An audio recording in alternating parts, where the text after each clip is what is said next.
tengamos la finalización de prueba e iniciemos con teoría de la impugnación.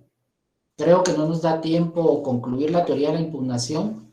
Entonces, como les indiqué, enviaría la última presentación, que son los medios de impugnación como tales, y les envío un audio explicando, y así completamos, ¿verdad? Porque creo que no nos daría tiempo, no sé, pero vamos a tratar de avanzar ahí. Tuve problema con el internet en el trabajo, por eso solo les envié el link, y hasta ahorita aquí en mi casa les envié las presentaciones, que es lo que vamos a ver hoy, y que al igual pues ustedes pueden llevarla con su lectura y después para su estudio. Entonces vamos a iniciar.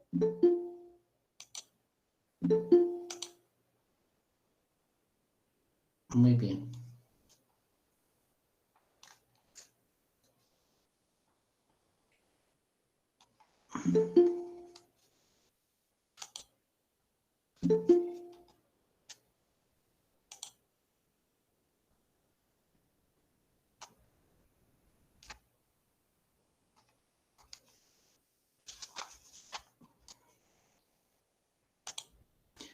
¿Ven la presentación, jóvenes?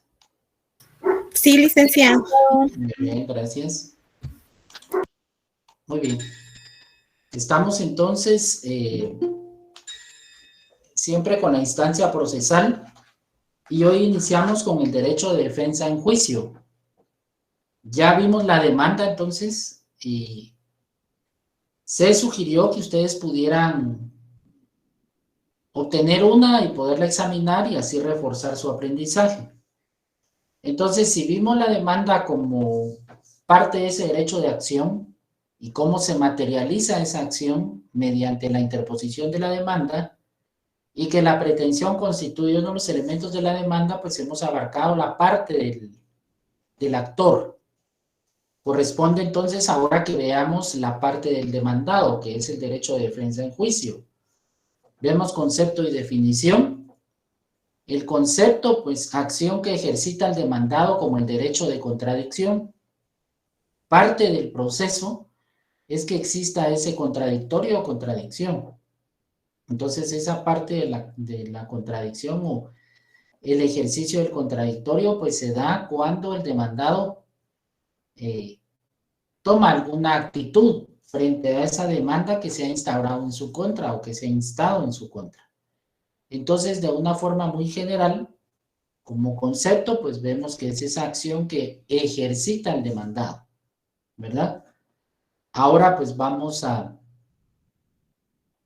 ver la definición y acá pues nos vamos a detener en algunos aspectos importantes, dada la naturaleza del proceso civil o incluso el derecho de familia y lo que estamos viendo conjuntamente en esta rama. Solo acepto a algunos alumnos que están en espera.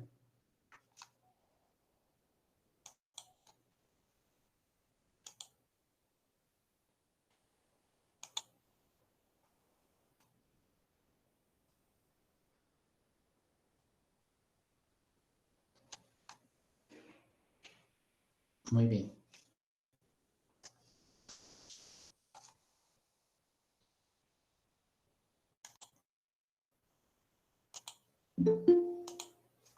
Definición, derecho de defensa. Es el derecho subjetivo. Cuando decimos derecho subjetivo, pues esa facultad que tiene todo individuo. Y cuando decimos que es subjetivo, entra en juego entonces la autonomía de la voluntad. Decimos que es subjetivo porque no todas las personas van a actuar de la misma forma.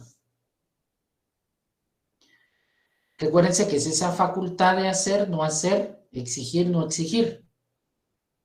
Tal como vimos el derecho de acción, pues el derecho de defensa también tiene esa característica de ser subjetivo.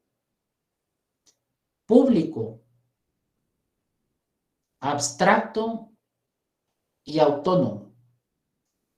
Cuando decimos que es público, es porque va inmerso que al ejercitar ese derecho de defensa, pues siempre va a requerir la intervención del Estado. Es abstracto porque en determinado momento, principalmente en procesos de conocimiento, el hacer valer ese derecho de defensa no quiere decir que al nomás decidir contestar una demanda en sentido negativo o interponer una excepción, pues seguro ya tengo el derecho reconocido o se va a reconocer mi pretensión, sino que esto se va a determinar durante el desarrollo del proceso. Y es autónomo, ¿por qué? Porque va implícita aquí la autonomía de la voluntad. Entonces nadie puede obligarle a usted a que conteste la demanda en sentido negativo o tome alguna actitud frente a la demanda. Cuando se decide tomar esta actitud, pues es ejercitable ante el Estado. ¿Por qué? Porque vimos que se ejerce la administración de justicia mediante los órganos jurisdiccionales plenamente preestablecidos, y eso es lo que conocemos como jurisdicción, y del que goza todo demandado para ser oído ante los órganos jurisdiccionales y así disfrutar de la oportunidad de proponer en su caso defensas. Base constitucional, artículo 12 de la norma suprema. El artículo 12 entonces descansa el derecho de defensa, y ya más de alguna vez lo he dicho, que no debemos de circunscribirlo o no debemos de encajonarlo solo a materia penal, sino este derecho constitucional de defensa pues puede hacerse valer en cualquier rama del derecho, ¿verdad? Incluso hasta en una gestión administrativa o trámite administrativo. Entonces este derecho de defensa se recoge en la Constitución y es su plataforma constitucional para que pueda ejercer ese derecho de defensa.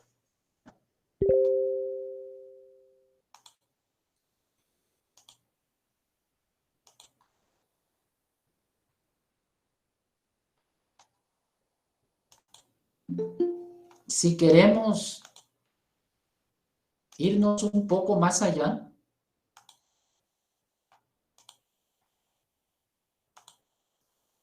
el artículo 44 de la Constitución establece que deben de reconocerse más derechos, incluso los que no estén taxativamente recogidos en la Constitución. Eso es lo que se le llama como bloque de constitucionalidad. Ahora, el artículo 46 abre la puerta al reconocimiento de derechos humanos en materia internacional. Entonces, usted tiene una base constitucional, pero actualmente puede citar norma de carácter internacional. Por supuesto, tratados y convenios ratificados por Guatemala. Entonces, el artículo 46 establece la preeminencia, es decir, supera el derecho internacional al derecho interno cuando sea en materia de derechos humanos. De esa cuenta, el artículo 46 nos abre la puerta al reconocimiento de derecho internacional e incluso usted puede citar Declaración Universal de Derechos Humanos, Pacto de Derechos Humanos, Civiles y Políticos, la Convención Centroamericana de Derechos Humanos, lo que conocemos como Pacto de San José, y por ejemplo el artículo 8 de ese convenio tratado reconoce el derecho de defensa o un debido proceso, ¿verdad? Entonces tiene herramienta nacional e internacional para que descanse en un fundamento de derechos fundamentales, un basamento legal de derechos fundamentales, el que además de una norma sustantiva o adjetiva se reconozca ese derecho para defenderse. Aunado a lo anterior, debe ejercerse además de ese control de convencionalidad, es decir, ejercer control de convenciones en materia de derechos humanos, la jurisprudencia o fallos que tengan cortes internacionales como la Corte Interamericana de Derechos Humanos. Entonces se puede reconocer allí. Pero este derecho de defensa en juicio, en principio, pues tiene su base en el derecho constitucional más la normativa internacional. ¿verdad? Entonces, con una adecuada fundamentación como una plataforma constitucional, pues deviene después toda la normativa ordinaria, por ejemplo, Código Procesal Civil, qué medios de defensa puedo utilizar, al igual en derecho penal.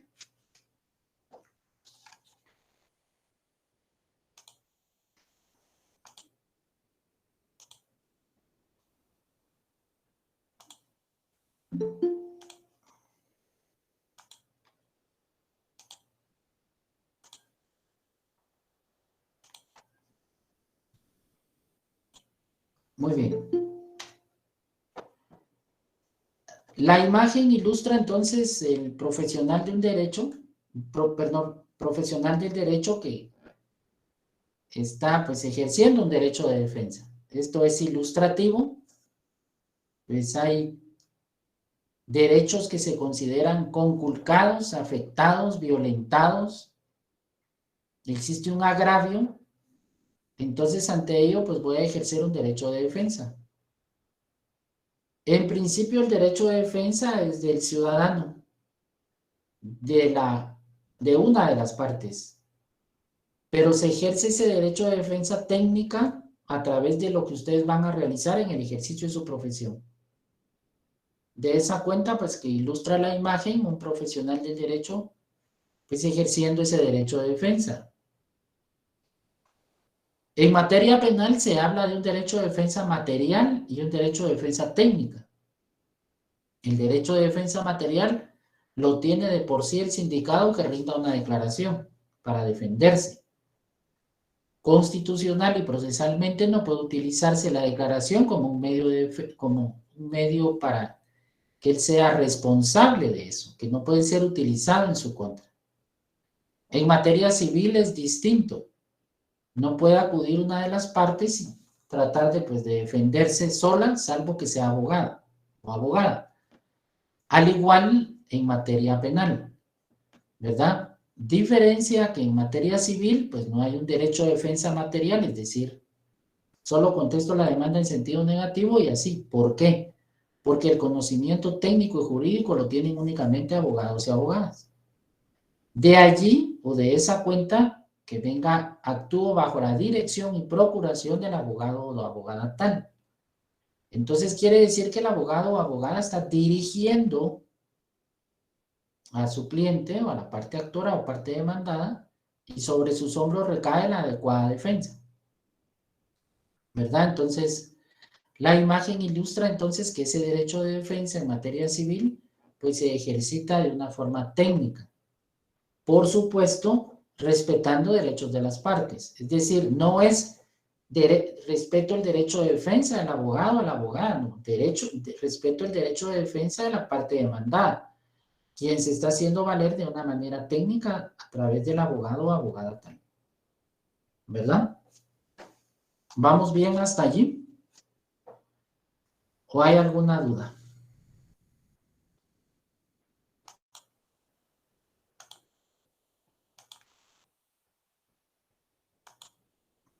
Bueno, continuando con el derecho de defensa en juicio, vemos entonces las actitudes del demandado. La primera actitud que puede tomar una persona demandada es la figura de la rebeldía. Es lo mismo contumacia. Se refiere a una necedad o renuencia. Entonces, cuando se habla dentro de la terminología jurídica, pues es, ¿qué actitud tiene el demandado? Pues hasta el momento contumaz, no contumaz, ¿verdad? Sino contumaz, es decir, rebelde. No ha comparecido a juicio.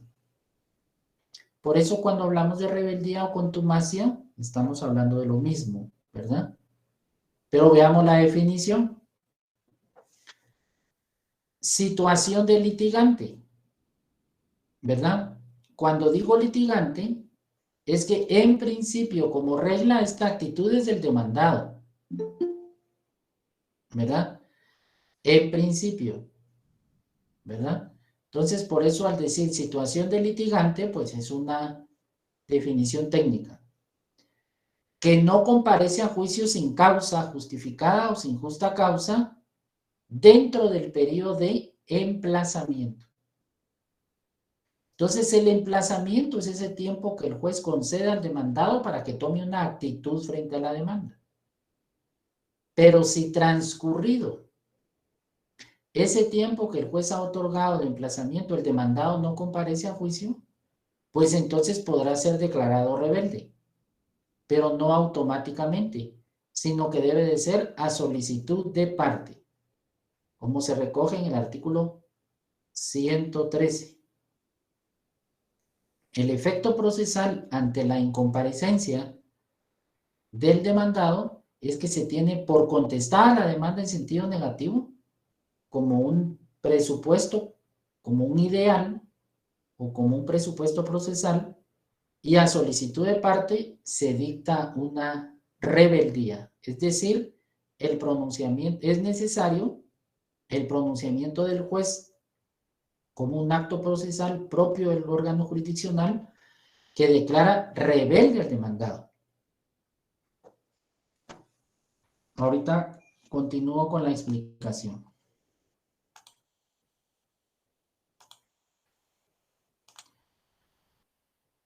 Bueno, veamos el 113.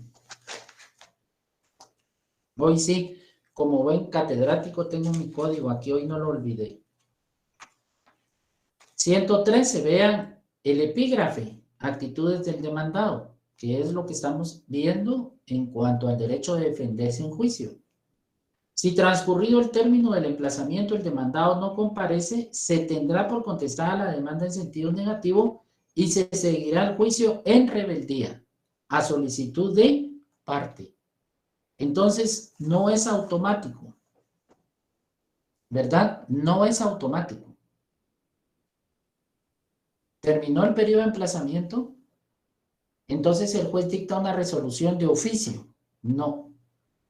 Se tiene por contestada la demanda en sentido negativo y se declara rebelde al demandado. No es así, no opera así. Usted como abogado, la parte actora, entonces va a estar pendiente que concluido el periodo de emplazamiento, si no comparece a su solicitud, se tiene por contestada la demanda en sentido negativo y se le declara rebelde. Si usted no hace eso, este es criterio de la Corte de Constitucionalidad. Aunque hayan pasado los 9 días y el demandado comparece al proceso fuera de los 9 días y usted no pidió la declaratoria de rebeldía, podrá tenerse por contestada la demanda en comparecencia del demandado. Ahora, si el demandado no comparece dentro del periodo del emplazamiento y usted solicita la declaratoria de rebeldía, el demandado deberá tomar el proceso en la fase en que está. La mayor desventaja que tiene el demandado es que al tomar el proceso en la fase que está, no tuvo la oportunidad de contestar la demanda en sentido negativo. Entonces, al no contestar la demanda en sentido negativo, no ofreció, ni puede proponer, ni se van a diligenciar medios de prueba.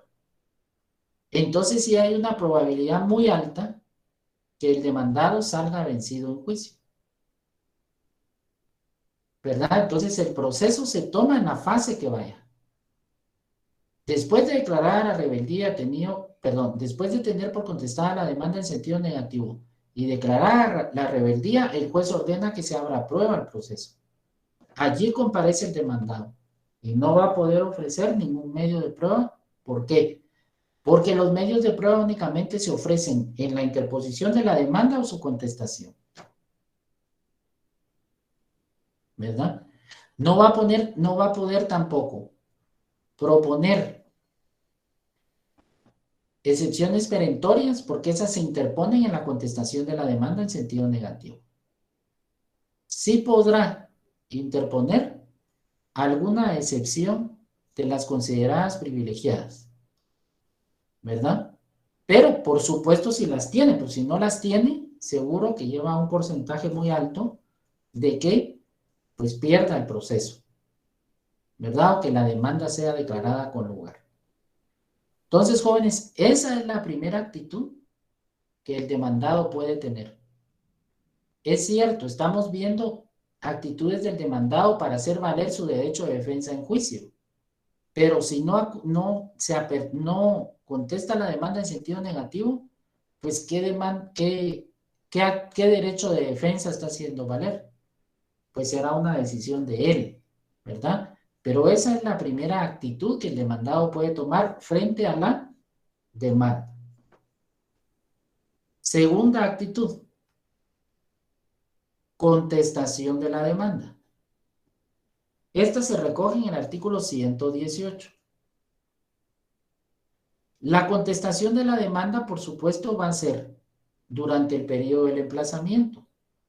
Sin embargo, por criterio de la Corte de Constitucionalidad, en tanto no se haya solicitado la declaratoria de rebeldía, incluso podría pasarse después del emplazamiento. De allí deviene el seguimiento, es decir, la procuración de usted como abogado o abogada de la parte actora, que esté pendiente del proceso. Vencido el emplazamiento, solicite la declaratoria de rebeldía. Terminaron los 9 días, pensemos que es un ordinario. Los 9 días terminaron hoy. Usted puede solicitar la declaratoria de rebeldía el día de mañana. Pero si usted no la solicita y el demandado contesta la demanda en sentido negativo, según criterio de la Corte de Constitucionalidad, es que debe tenerse por contestada para no quebrantar su derecho de defensa. Entonces, la solicitud declaratoria de rebeldía es un presupuesto indispensable para que sea declarado rebelde. Definición de contestación de demanda. Acto procesal por el cual el demandado responde a las obligaciones de hecho y de derecho efectuadas por el actor en su demanda. Esta puede ser en sentido negativo o bien afirmativo. En sentido afirmativo se llama allanamiento, que es el que vamos a ver después. Aquí nos circunscribimos entonces a la contestación de la demanda en sentido negativo. Conforme al artículo 118 del Procesal Civil y Mercantil, se puede entonces establecer la actitud que el demandado puede tomar al contestar la demanda en sentido negativo. ¿Qué es eso de la contestación de demanda en sentido negativo? Pues no es ni más ni menos que se me notificó la demanda y yo veo los hechos y la prueba y yo tengo entonces que contestar esa demanda. En relación al hecho en el numeral primero, pues tengo que ver cómo contesto eso. El hecho establecido en el numeral segundo, pues tengo que contestar esa demanda. ¿Verdad? Entonces lo que voy a hacer es ejercer esa contradicción, es decir, contradecir, ¿verdad? La contestación de la demanda en sentido negativo es como que se esté dando una discusión, que una persona dice algo y la otra persona le contradice, y te voy a demostrar que no es así. No, pero es que yo tengo, eso es, ¿verdad? Es como tener ese diálogo contradictorio. En la demanda la leo y voy a contestar esa demanda, por supuesto en sentido negativo, contradiciendo los hechos o la pretensión de la parte actora. Esta contestación de demanda en sentido negativo debe de observar al igual los artículos 61, ¿verdad? Con todos los requisitos, el 106, y eso lo extraemos de la lectura. Contestación de la demanda, 118. La contestación de la demanda deberá llenar los mismos requisitos de que del escrito de demanda. Si hubiere acompañarse documento, será aplicable lo dispuesto en los artículos 107 y 108. Entonces es exactamente como que estuviese haciendo una demanda, solo que le va a dar el énfasis o el sentido que es una contestación de la demanda en sentido negativo. Y que esto es derecho e incumbe a la parte demandada. ¿Vamos bien hasta ahí?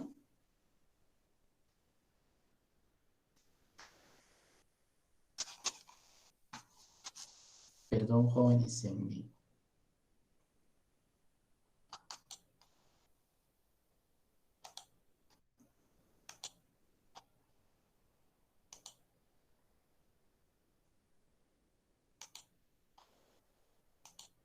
Muy bien. Tercera actitud del demandado. Allanamiento. Dijimos que esta era una contestación de demanda en sentido afirmativo.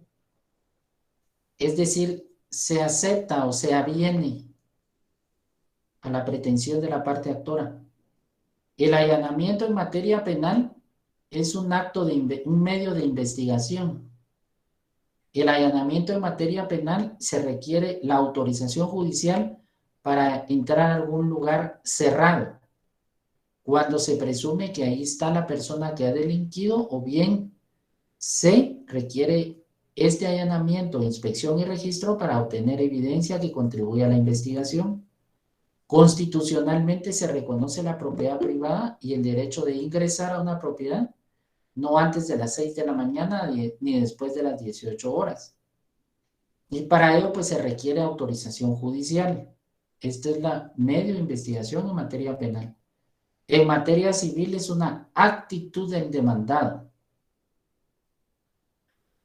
Acto procesal en virtud del cual el demandado se aviene, es decir, o conforma, esto es, acepta la pretensión del actor en su demanda. El allanamiento en el Código Procesal Civil y Mercantil está recogido en el artículo 115. Este puede darse no solamente en esta etapa procesal, sino en cualquier fase del proceso, es decir, no solo en el allanamiento, sino en cualquier momento podría allanarse, es decir, aceptar la pretensión del actor. ¿Cómo se materializa, cómo se cumple con este presupuesto para darle la salida definitiva al proceso? Es que con la presentación de un escrito o de un memorial, se ratifica el allanamiento que se ha dado al contestar la demanda. Por ejemplo, me notifican la demanda, entonces yo presento un escrito allanándome, es decir, acepto. Pero el juez puede señalar una audiencia para que yo lo ratifique, o dos, presente un nuevo escrito con una autenticación notarial de firma en la cual yo estoy ratificando, confirmando que me allana, ¿verdad? Es decir, que acepto la pretensión de la parte actora. Esta figura del allanamiento no es muy común. Yo la he visto muy pocas veces. Lo vi en un caso muy difícil. Me comisionaron por parte del juzgado de primera instancia de familia de Zacatepeques para que se ratificara el allanamiento de un demandado que estaba privado de libertad en el centro de detención preventiva. ¿Por qué? Porque la esposa se estaba divorciando de él, ¿verdad? Entonces él se iba a allanar. Entonces se presentó un escrito con la firma de él, allanándose, es decir, estando de acuerdo al divorcio y todas las pretensiones. Pero previo a que el juez dicte una sentencia, porque esa es la forma normal de terminar el proceso, después del allanamiento, el juez dicta una sentencia. Pero la ley en el artículo 115 requiere que previa ratificación o confirmación. Entonces me enviaron el despacho, acudí al centro de detención preventiva, pregunté, ¿este escrito lo presentó usted? ¿Esta es su firma? ¿Usted confirma? ¿Usted está de acuerdo? Sí. De eso se fracciona un acta y él la vuelve a firmar, ¿verdad? En algunos casos vuelven a presentar un escrito con legalización notarial de firmas y allí entonces se está materializando el allanamiento. Como les decía, allanarse es aceptar, ¿verdad? Aceptar toda la pretensión. Esta no es una actitud muy común. 2 veces en todo el ejercicio de la profesión tal vez lo he visto. Entonces no es muy común. Esta es la tercera actitud que el demandado puede tomar frente a la demanda.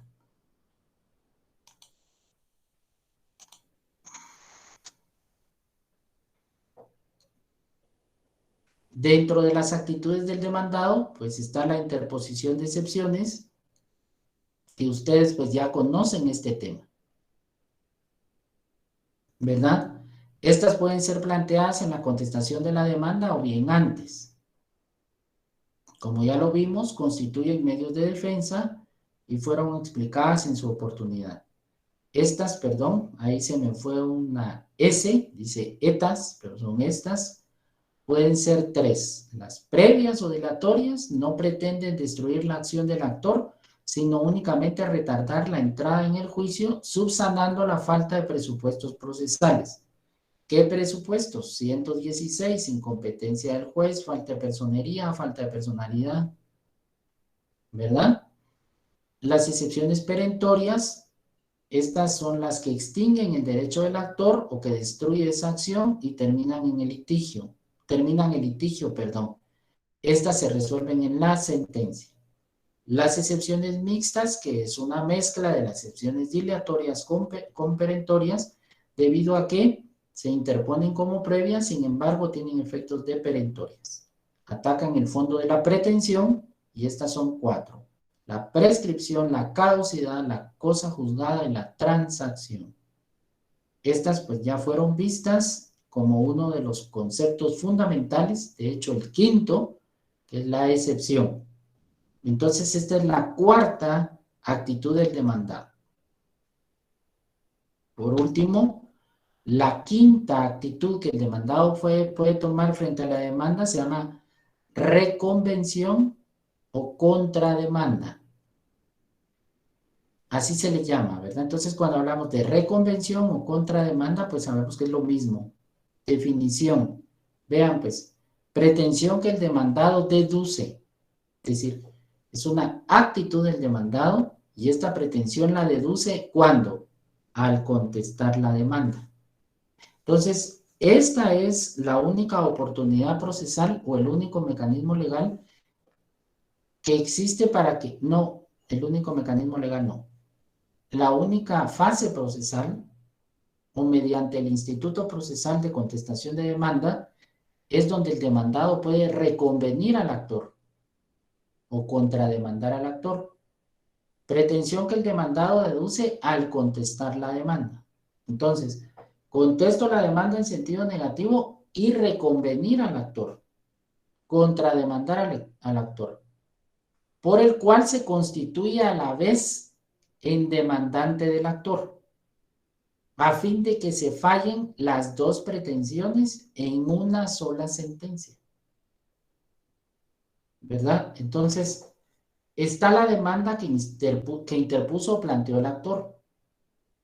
El demandado contesta la demanda en sentido negativo. A su vez, contrademanda al actor. Entonces, ambos van a tener esa figura, actor y demandado. Cuando el actor interpone la demanda, solo es actor. Cuando el demandado contesta la demanda en sentido negativo, solo es demandado. Pero si el demandado contesta la demanda en sentido negativo y reconviene o contrademanda al actor, entonces ambos van a tener esa calidad. Ambos son actores y ambos son demandados. ¿Con qué fin? Con que el juez dicte una sola sentencia. De esa cuenta se evita que el actor presente una demanda, el demandado la conteste, y el demandado presente una demanda y el actor la conteste. Entonces hay dos procesos al mismo tiempo. Ahora, no se va a hacer de cualquier forma o como yo crea o como yo quiera, sino debemos de observar ciertos requisitos. Estos requisitos están establecidos en el artículo 119, es decir, ¿qué presupuestos debo de cumplir? ¿Para qué? Para poder presentar una reconvención o contrademandar al actor. Es decir, la persona me está demandando, pero yo también lo voy a demandar. 119, reconvención. Solamente, ahí está la fase procesal, solamente al contestarse la demanda podrá proponerse la reconvención, siempre que se llenen los requisitos siguientes. Primero, que la pretensión que se ejercite tenga conexión por razón del objeto o del título con la demanda.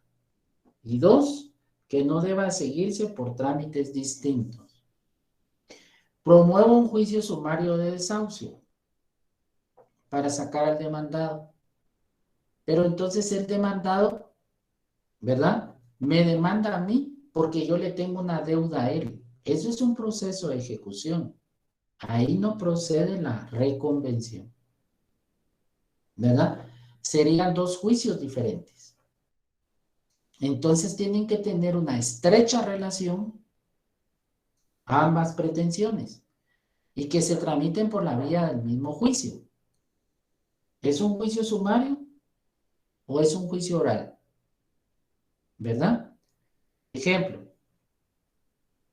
no puedo llevar una reconvención porque entonces el juez lo que va a dictar es una sola sentencia.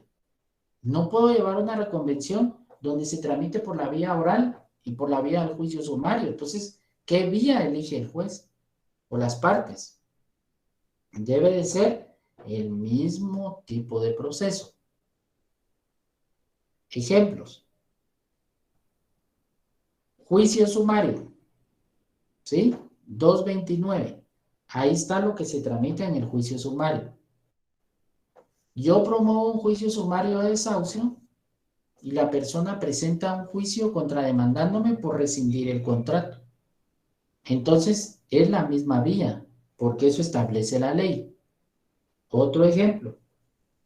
Juicio ordinario de divorcio por causal determinada, ¿verdad?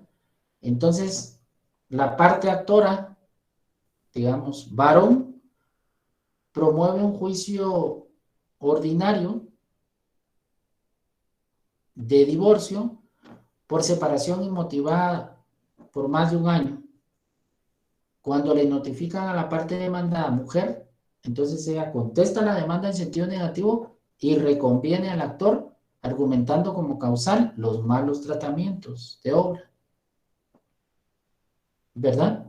Entonces, ambos tienen esa figura de actor y demandado. Ahora, si se contesta únicamente la demanda en sentido negativo, pues entonces lo que se va a demostrar es mi pretensión y la otra persona demostrar su pretensión, pero no hay reconvención. La figura de la reconvención tampoco es muy común, porque no en todos los casos pasa eso. Son muy pocos. Entonces, en esos pocos, debo de tener el cuidado de cumplir o de observar con esos requisitos, observar esos requisitos. ¿Vamos bien hasta ahí, jóvenes? ¿Hay alguna pregunta? No me puedo detener mucho, disculpen por razón de tiempo, pero con su lectura ustedes la complementan. Analizar entonces contestación de demanda en sentido negativo. No tiene puntos, no es tarea, ¿verdad? Pero sí, esto va a contribuir a su preparación profesional. ¿Por qué? Porque ustedes están entendiendo las actitudes del demandado y podrán comparar de una forma real, de una forma práctica, cómo es la contestación o cómo se lleva a cabo la contestación de una demanda en sentido negativo. Si quieren buscar una reconvención, al igual, ¿verdad? Allanamiento no es muy común, excepciones sí son más comunes, entonces ya implica esto, o bien el curso de clínica, donde pueda reforzarse de una forma más práctica lo que se aprende. Por eso se llama clínica. Muy bien. Estamos concluyendo con esta parte de la instancia procesal en el derecho de defensa en juicio. Estas son entonces las actitudes que el demandado puede tomar frente a la demanda para hacer valer su derecho de defensa. Específicamente, interposición de excepciones, contestación de demanda en sentido negativo y reconvención. Porque al ser declarado rebelde, pues de alguna forma o de ninguna forma ejerció su derecho de defensa porque no compareció a juicio. El allanamiento, pues está respetando su derecho de defensa, pero el demandado ha decidido avenirse, aceptar los hechos que se han hecho ver en la demanda. ¿Dudas? ¿Vamos bien ahí? Sí, gracias. Estamos bien. Bueno, Coloco entonces la siguiente presentación que ya les envié. Perdón.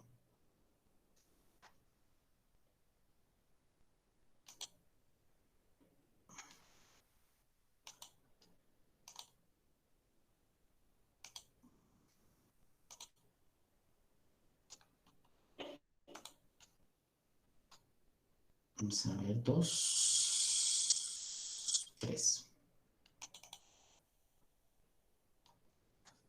¿La ven, jóvenes? Sí, licenciado. La prueba en particular. Esto también es parte de la instancia procesal. Entonces, hoy iniciamos con la prueba. Esto también es parte del contradictorio. Es un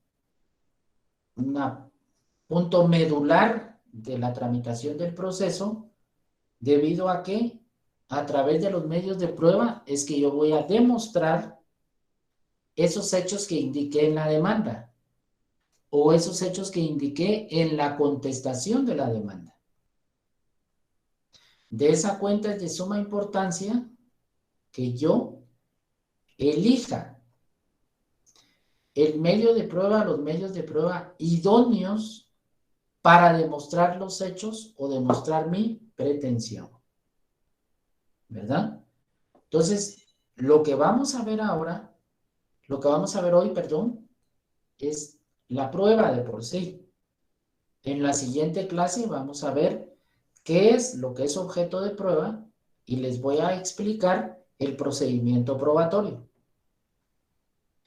que la Corte de Constitucionalidad lo ha establecido como una ritualidad probatoria o ritualidad de la prueba, que debo de cumplir ciertos pasos, ciertas fases, para que este medio de prueba que yo ofrecí, que propuse, que se diligenció, sea valorado, ¿verdad? Para que esa petición que hice en la demanda o en la contestación sea probada, admitida y, por supuesto, obtenga el beneficio que espero ante la tramitación del proceso. Bueno, la prueba. ¿Se recuerda que vimos entonces los principios procesales? Dentro de ellos está el principio dispositivo. Conforme a este principio, corresponde a las partes la dirección material del proceso, ya que son ellos o las partes que han de aportar los hechos y las pruebas para el proceso. 126. Carga de la prueba. Las partes tienen la carga de demostrar sus respectivas proposiciones de hecho. Es decir, las partes, no solo el actor, no solo el demandado, las partes. Quien pretende algo ha de probar los hechos constitutivos de su pretensión. Si yo pretendo algo en materia civil, se lo tengo que demostrar al juez. Quien contradice la pretensión del adversario ha de probar los hechos extintivos de esa pretensión o las circunstancias que impiden esa pretensión. Entonces, no es nomás que yo interponga la demanda, le hago ver al juez: soy propietario del bien inmueble ubicado en tal lugar, identificado con finca, folio y libro. Se lo tengo que probar. Ese inmueble se encuentra en posesión el demandado fulano. Se lo tengo que probar. ¿Verdad? Ahora, el demandado. Sí es cierto que obtengo la posesión, pero esta ha sido en justo título debido a que soy propietario. Lo tiene que probar. ¿Verdad? Entonces, no es cierta la aseveración del actor, debido a que ese inmueble yo lo obtuve, lo tiene que probar. Entonces, todo lo que yo indique lo tengo que probar. Tengo una carga probatoria. Tengo una responsabilidad y una carga de demostrar los hechos, ¿verdad? Que indico en la demanda o en la contestación. Como todo, como toda norma, hay una salvedad. El artículo 197 es una excepción a esta regla, porque en este caso, esto se le llama auto para mejor fallar. El juez, antes de dictar una sentencia, puede o decide que se traiga algún documento, que se aclare cierto derecho, que se amplíe un reconocimiento judicial. Pero es una facultad, no es una obligación. En su momento lo vamos a ver cuando veamos los procesos como tal. En el esquema que les dé del juicio ordinario, oral, sumario, vamos a ver la fase de auto para mejor fallar o auto para mejor proveer. Esta es una resolución que dicta el juez para que se traiga algún medio de prueba, algún documento. Entonces, esta es la excepción al principio dispositivo. ¿Por qué? Porque conforme el principio dispositivo incumbe a las partes demostrar sus hechos. Y son ellos quienes aportan la prueba. Pero en este caso hay una salvedad o una excepción a esta regla, pero ahorita no nos vamos a detener en ello porque no es el fin de la explicación, pero solo para que lo tengan presente. A diferencia del proceso penal, no se investiga, sino que se trata de establecer la exactitud o inexactitud de las afirmaciones de las partes. En el proceso penal se realiza una investigación y esos medios de investigación en determinado momento van a constituir medios de prueba. Entonces, en el proceso civil no se trata de investigar, sino que de demostrar esos hechos que yo estoy indicando. Y ahorita lo explico mejor. La prueba penal, ¿verdad? En la prueba penal, entonces, dependiendo de la clasificación de la acción pública dependiente de instancia particular y acción privada. En un delito de acción privada, la acción a quien le incumbe, únicamente a quien se considere afectado. Entonces allí no va a investigar el Ministerio Público, sino que en estos delitos de acción privada, por ejemplo, delitos contra el honor, ¿verdad? O algunos delitos contra el patrimonio, por ejemplo, una estafa mediante cheque. A mí me dieron un cheque y no tiene fondos. Entonces puedo iniciar una acción penal, acción privada. Entonces presento una querella ante el Tribunal de Sentencia y acompaño el cheque, ¿verdad? Pero en las otras dos acciones, acción pública, por ejemplo, un homicidio, un asesinato, entonces, en el manejo de la escena, o mejor dicho, del escenario del delito, o el escenario del crimen, como le dicen, pues hasta este momento se encuentra entonces un indicio de índice.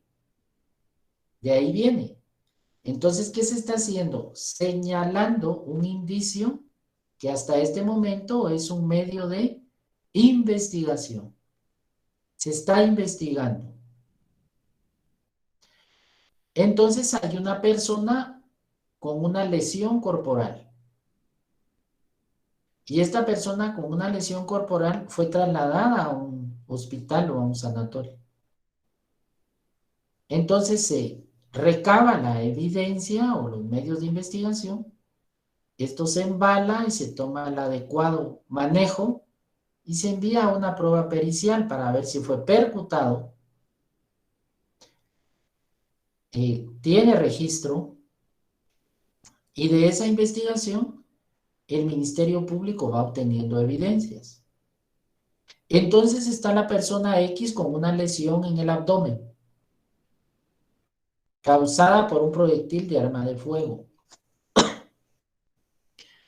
Con este proyectil de arma de fuego, entonces se establece que es la ojiva extraída de la cirugía que se practica en el abdomen corresponde a este casquillo. Esta arma tiene un registro a nombre de tal persona.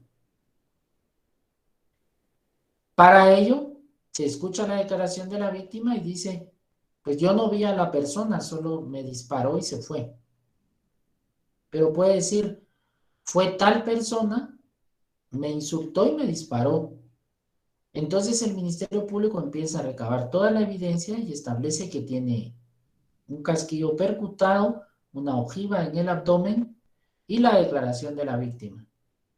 Estos van a ser entonces 3 medios de prueba que van a contribuir en un debate. Entonces, eso se está realizando, ¿verdad? Pero esto incumbe entonces al ente investigador, Ministerio Público. Y por supuesto que la víctima se constituya como querellante, entonces va a poder aportar ciertos medios de investigación. El abogado defensor solicita autorización judicial para tomar una filmación de la cámara del establecimiento comercial tal o la cámara de la municipalidad. Y aporta esto también, ¿verdad?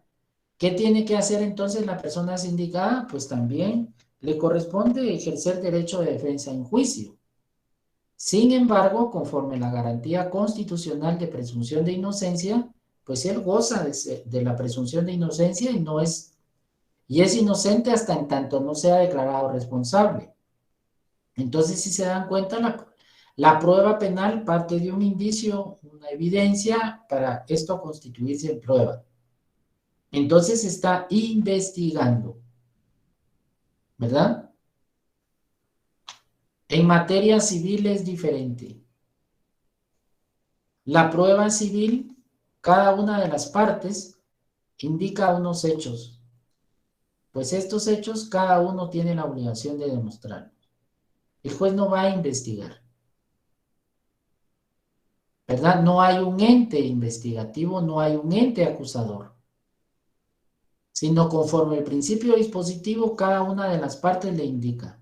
¿Soy propietario del bien inmueble? Bueno, aquí está su escritura. ¿Soy propietario del bien inmueble? Acá está su escritura. Entonces el juez, conforme los sistemas de valoración que vamos a ver más adelante, entonces, ¿a qué le va a dar valor probatorio? Es una escritura, el inmueble está inscrito en el registro de la propiedad inmueble y es una inscripción que se hizo en el año 2010. Tiene una escritura de venta de derechos posesorios y se hizo en el 2015. Este inmueble está inscrito en el registro de la propiedad, pues el registro le opera un derecho a él, ¿verdad? Entonces, la prueba civil es distinto. Cada uno debe de demostrar sus aseveraciones. El juez no va a actuar como un fiscal, ¿verdad? Sino son las partes quienes van a demostrar esos hechos. Esos hechos que se indican en la demanda o ese hecho que se indica en la contestación de la demanda, ¿verdad? Juicio ordinario de divorcio, una separación inmotivada por más de un año. ¿Qué tiene? Declaración testimonial. ¿Sí? Estos testigos van a declarar que la persona abandonó el hogar en tal fecha. Reconocimiento judicial, ¿dónde? Donde actualmente vive.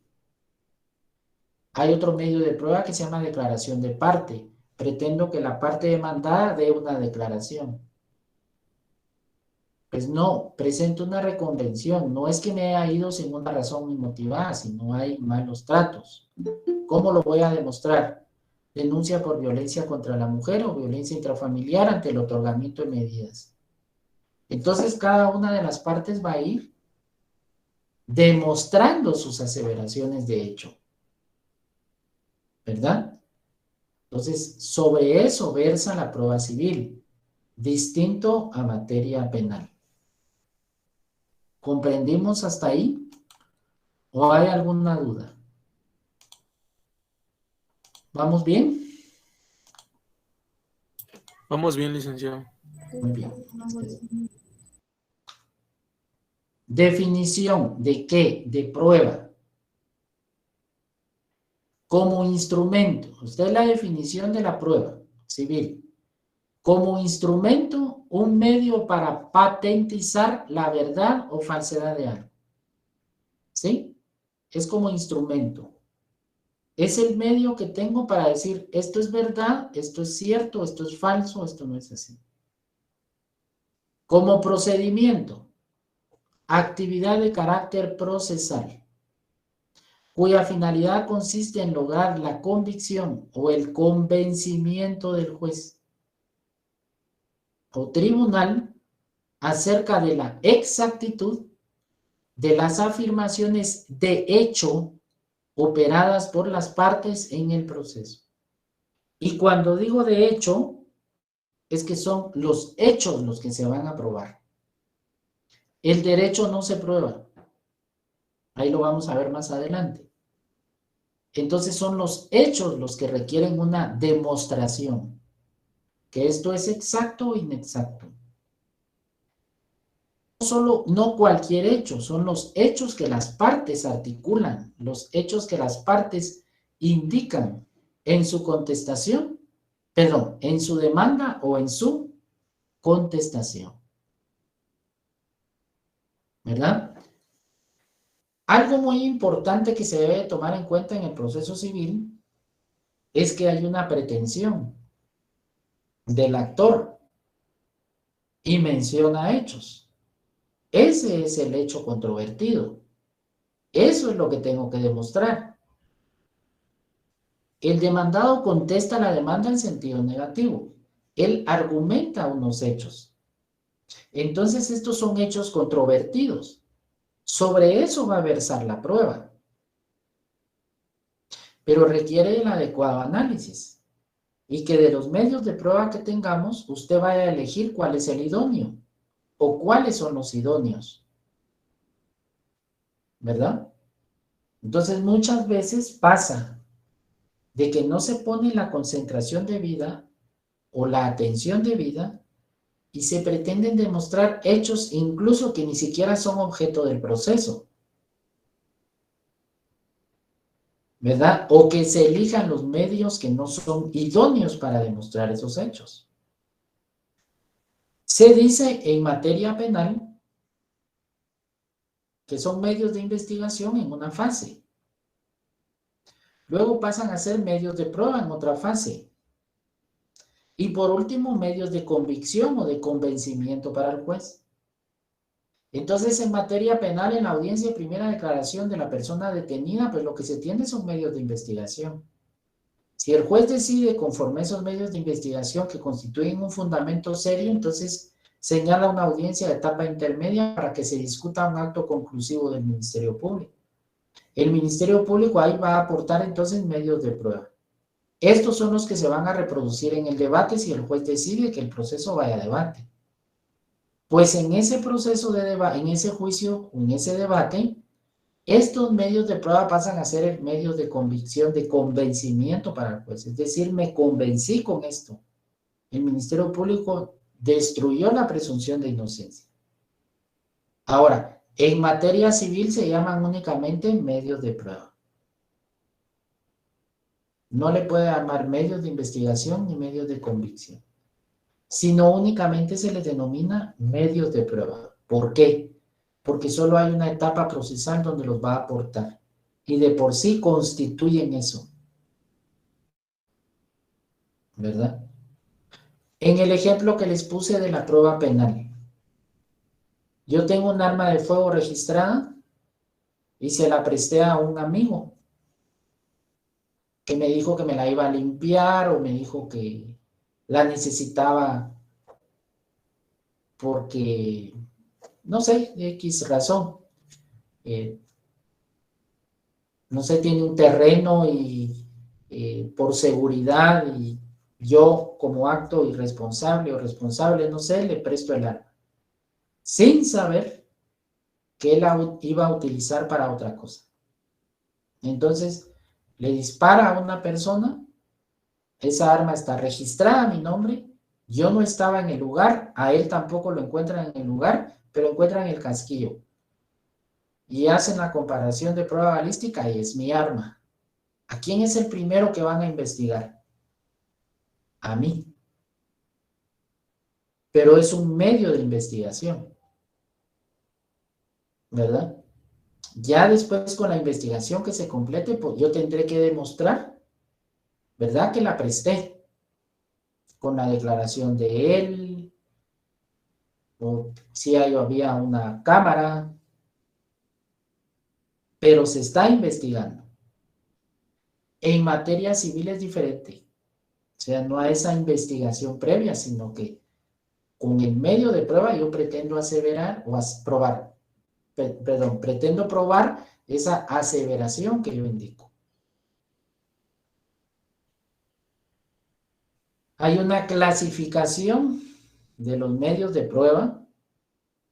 Esta es una clasificación doctrinal de Eduardo Couture y que recoge precisamente nuestra legislación.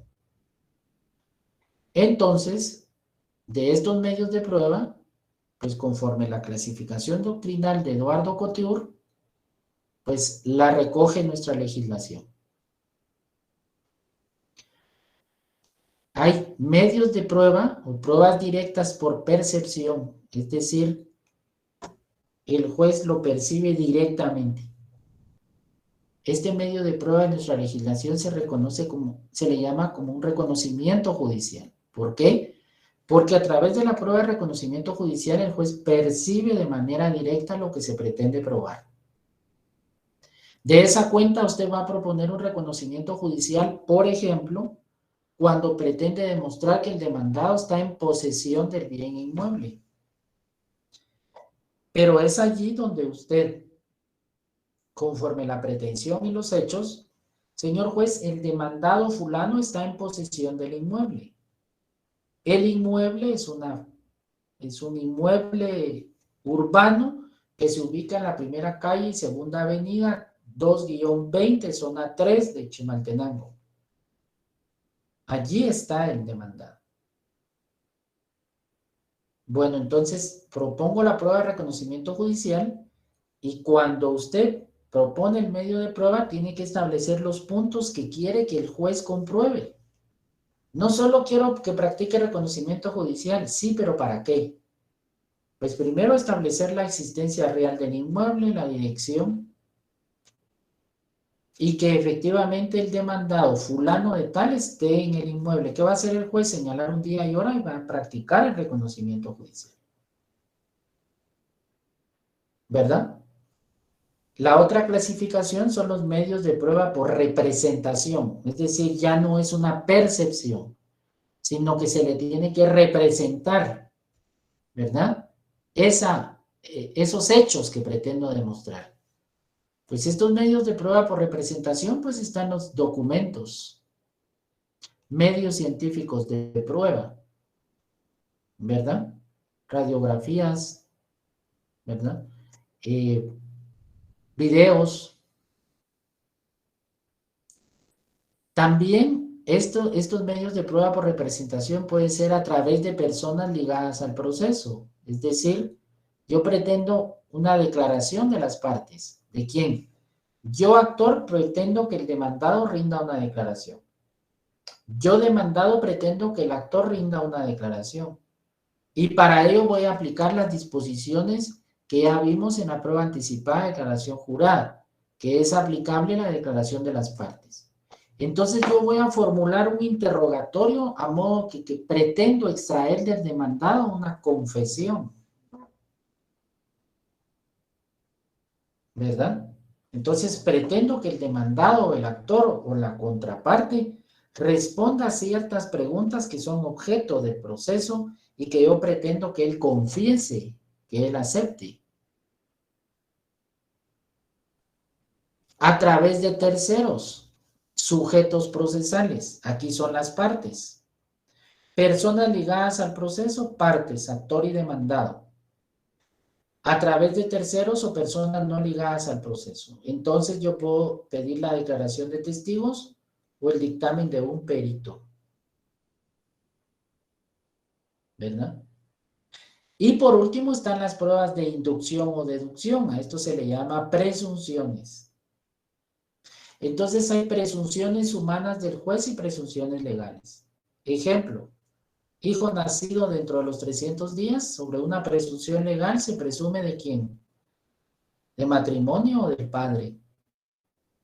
Hijo nacido de 300 días después de declarado el divorcio o la separación se presume que es del padre, salvo prueba en contrario. El último pago presupone los pagos anteriores. Entonces hay muchas presunciones legales que hacen que yo presuma bajo una normativa legal.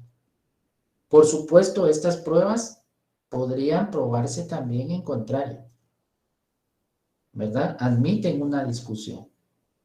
No, legalmente establece que el niño o niña nacido o nacida después de los 300 días de finalizado o dentro de los 300 días dado el divorcio, pues es del padre.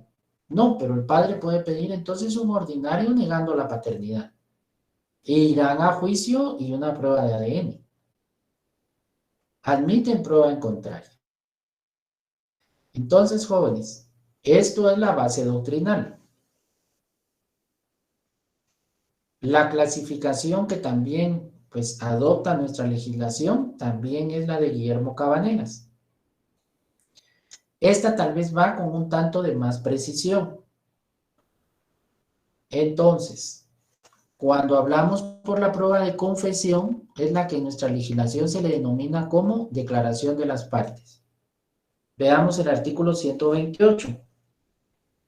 Si ustedes ya tienen un catálogo de excepciones, un catálogo de actitudes del demandado, un catálogo de pruebas pruebas anticipadas, un catálogo de medidas cautelares, pues ahorita van a tener otro catálogo de medios de prueba. Y vamos a finalizar con el catálogo de medios de impugnación. Entonces ustedes van a tener ahí el listado de esto para poder decidir. Artículo 128.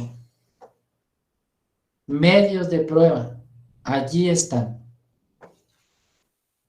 Son medios de prueba, declaración de las partes, declaración de testigos, dictamen de expertos, reconocimiento judicial, documentos, medios científicos de prueba y presunciones. Entonces tenemos 7 medios de prueba. En materia penal hay libertad de prueba.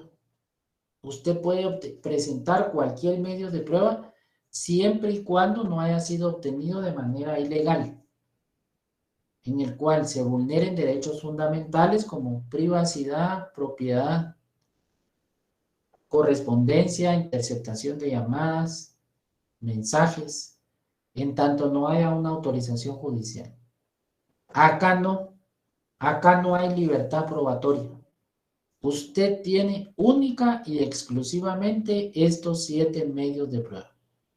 Con estos 7 medios de prueba, usted podrá o deberá demostrar sus aseveraciones de hecho o los hechos articulados en el proceso.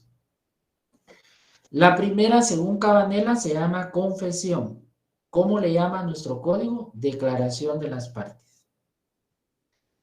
Esto está en el artículo 128 y ya vimos los sus numerales, ¿verdad?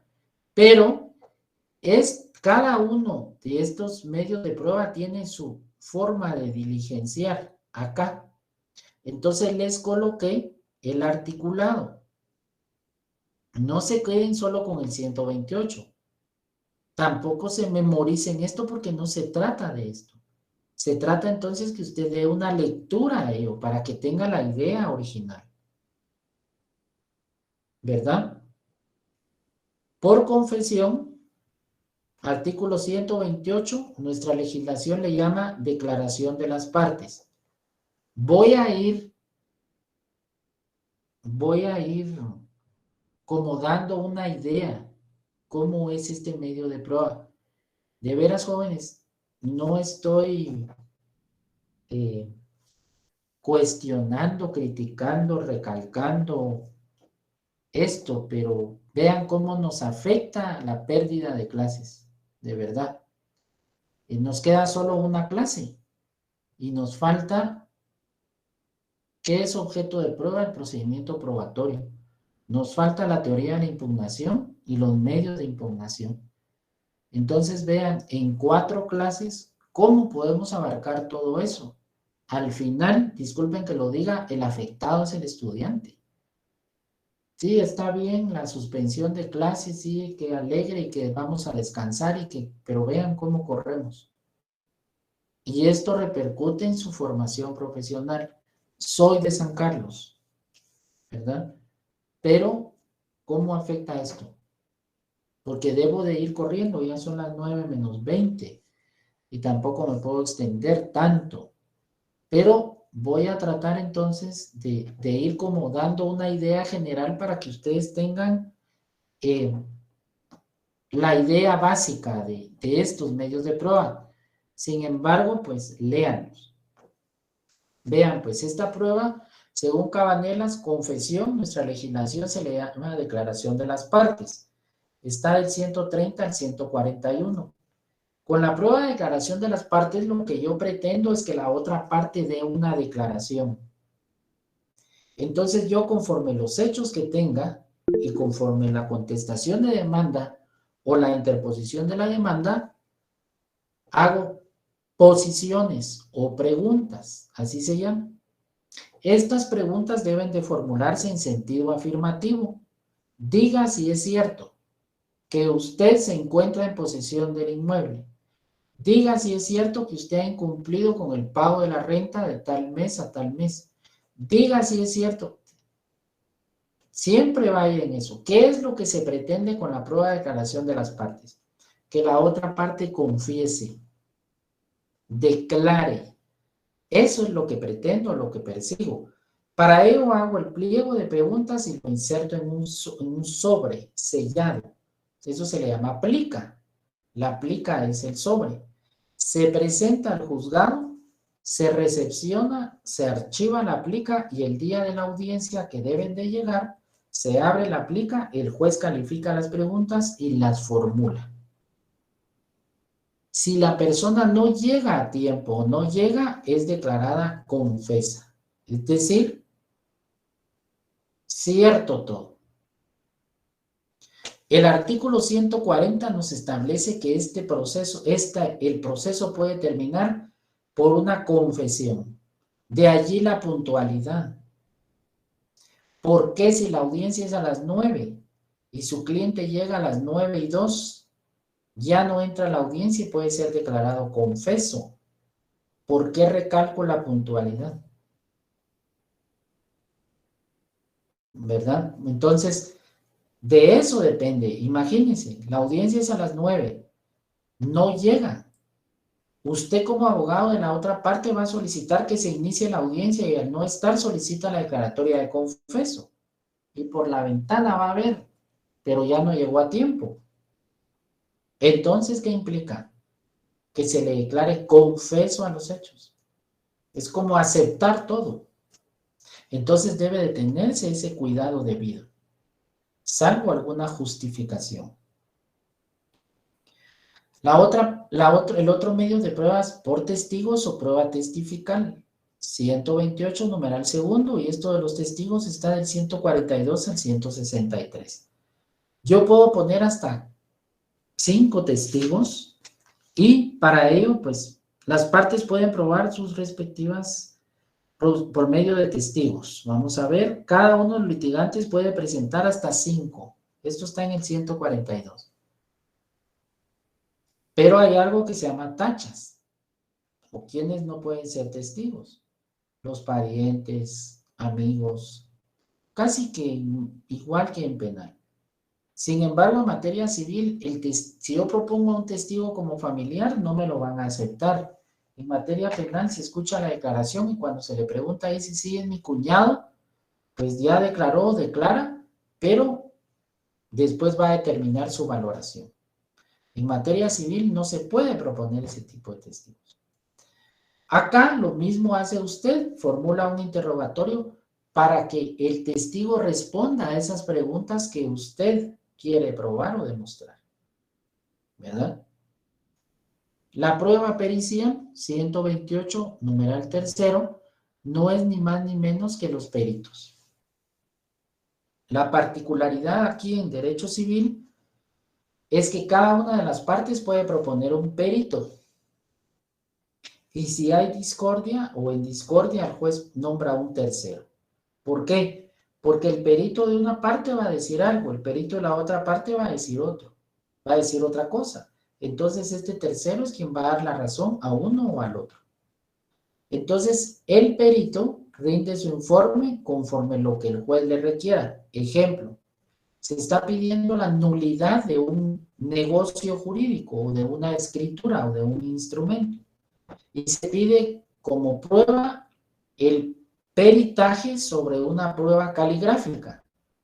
Yo propongo mi perito, la otra parte propone el perito. Y en discordia habrá un perito de INASIF. Entonces, ¿es válida, no es falsa la firma? Bien, es falsa. Esperemos que dice el tercer perito. Y rinde su informe. Reconocimiento judicial, ya di algunos ejemplos. Pueden ser objeto de reconocimiento los lugares, personas, cosas. No solo los bienes inmuebles.